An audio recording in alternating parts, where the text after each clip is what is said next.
왕이 뭇 백성에게 명령하여 이르되 이 언약책에 기록된 대로 너희의 하나님 여호와를 위하여 유월절을 지키라.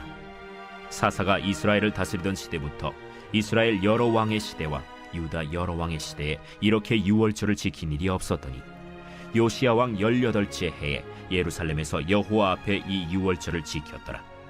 요시야가 또 유다 땅과 예루살렘에 보이는 신접한 자와 점쟁이와 드라빔과 우상과 모든 가증한 것을 다 제거하였으니 이는 대제사장 hil기야가 여호와의 성전에서 발견한 책에 기록된 율법의 말씀을 이루려 함이라.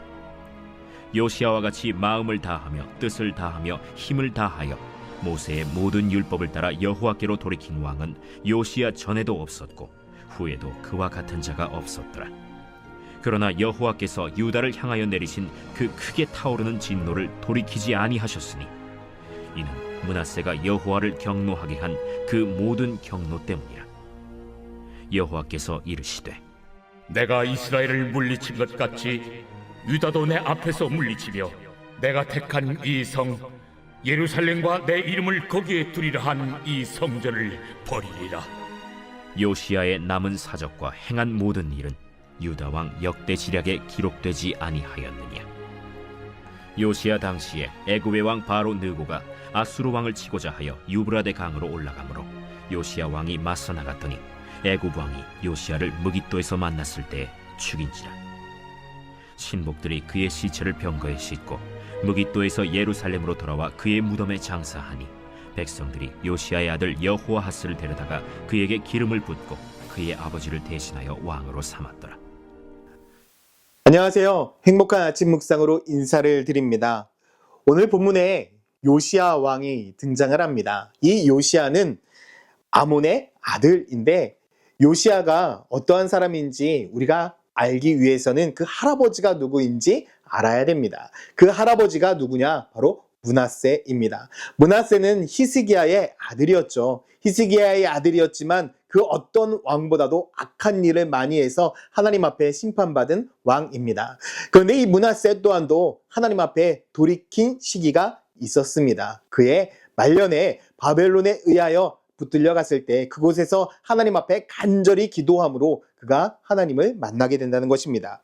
역대하 33장 12절 말씀에 보면 그가 환난을 당하여 그의 하나님 여호와께 간구하고 그의 조상들의 하나님 앞에 크게 겸손하여 기도하였으므로 하나님이 그의 기도를 받으시며 그의 간구를 들으사 그가 예루살렘에 돌아와서 다시 왕 위에 앉게 하심에 므낫세가 그제서야 여호와께서 하나님이신 줄 알았다라고 말씀하고 있죠.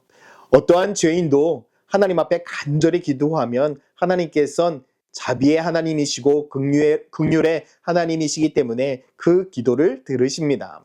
므낫세의 기도, 그 악한 왕이었던 므낫세의 기도까지 들으신 하나님. 그렇기 때문에 우리들의 인생은 하나님 앞에 항상 기도해야 합니다. 그리고 그 기도를 통해서 우리들의 인생은 반드시 변화되는 삶이 되어야 합니다.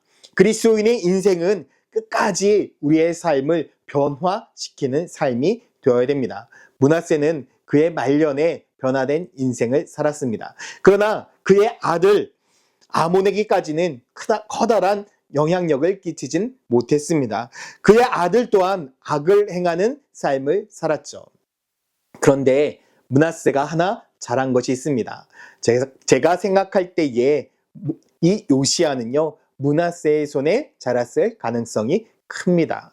그의 말년에 할아버지인 므낫세가 요시야를 애지중지하며 키우면서 무슨 이야기를 해주었을까? 아마 할아버지 히스기야의 이야기를 해주며 또한 하나님의 말씀을 이야기해주며 므낫세가 자기가 잘못했던 일들 그리고 하나님께서 자신을 용서했던 일들 그런 모든 것들을 이야기를 하면서 요시야는 하나님을 잘 섬겨야 된다라고 그렇게 가르치지 않았을까? 문득 생각을 해보게 됩니다. 그런 가르침 가운데 속에 자랐던 요시야는요, 아버지가 일찍 죽게 되자 왕으로 이제 세워지게 됩니다. 그리고 왕으로 세워졌을 때부터 그는 종교 개혁을 하기 시작하죠. 3절 말씀해 보니까 왕이 단 위에 서서 여호와 앞에 언약을 세우되 마음을 다하고 뜻을 다하여 여호와께 순종하고 그의 계명과 법도와 율례를 지켜 이 책에 기록된 이 언약의 말씀을 이루게 하리라 하며 백성이 다 그 언약대로 따르기로 하였다라고 말씀을 하고 있죠.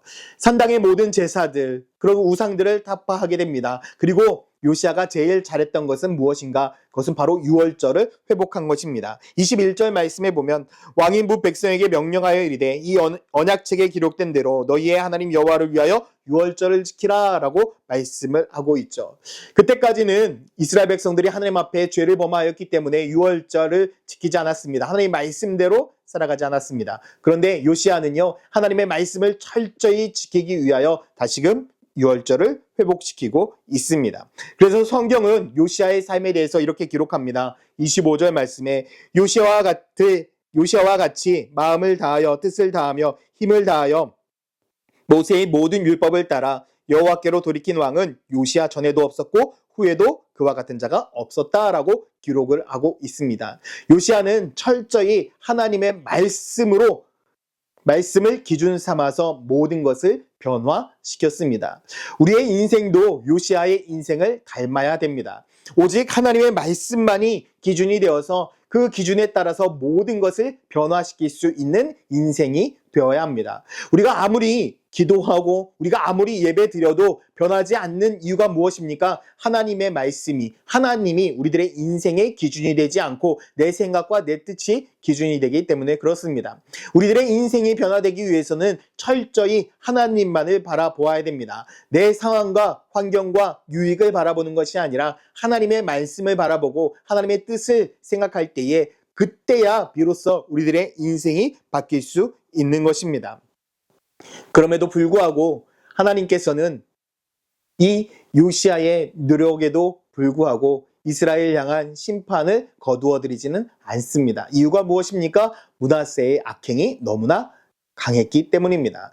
하나님은 그들을 심판을 통해서 분명히 하나님만이 왕이시고 하나님만이 주인이심을 깨닫기를 원했던 것입니다. 그럼에도 불구하고 요시야는 끝까지 변화에 도전을 하고 있습니다. 사랑하는 성도 여러분, 하나님은 우리가 하나님의 말씀대로 살아가기를 원하고 있습니다. 세상의 가르침대로 살아가는 것이 아니라 하나님의 말씀대로 살아가기를 원하시는 그 하나님의 뜻에 따라서 우리들의 인생이 오직 주님께 영광 올려드리는 거룩한 삶이 되기를 소망합니다. 오늘 이 말씀이 여러분들의 인생을 변화시키고 우리들의 기준을 바꾸어서 오직 하나님만을 따르는 믿음의 성도가 되기를 간절히 소망합니다. 함께 기도하겠습니다.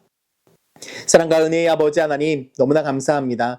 요시야가 힘들고 어려운 상황 가운데 속에서도 끝까지 개혁을 포기하지 않았던 것처럼 우리의 인생 또한도 주님만을 바라보며 주님께 영광 올려드리는 거룩한 삶을 살기 위하여 내 삶을 변화시키는데 끝까지 최선을 다하게 하여 주시옵소서. 그럴 때에 주님께 주신 은혜로 인하여 우리들의 삶이 변화되어져서 주님께 영광 올려드리는 축복된 삶이 되기를 원합니다. 감사드리며 예수 그리스도의 이름으로 기도드렸습니다. 아멘.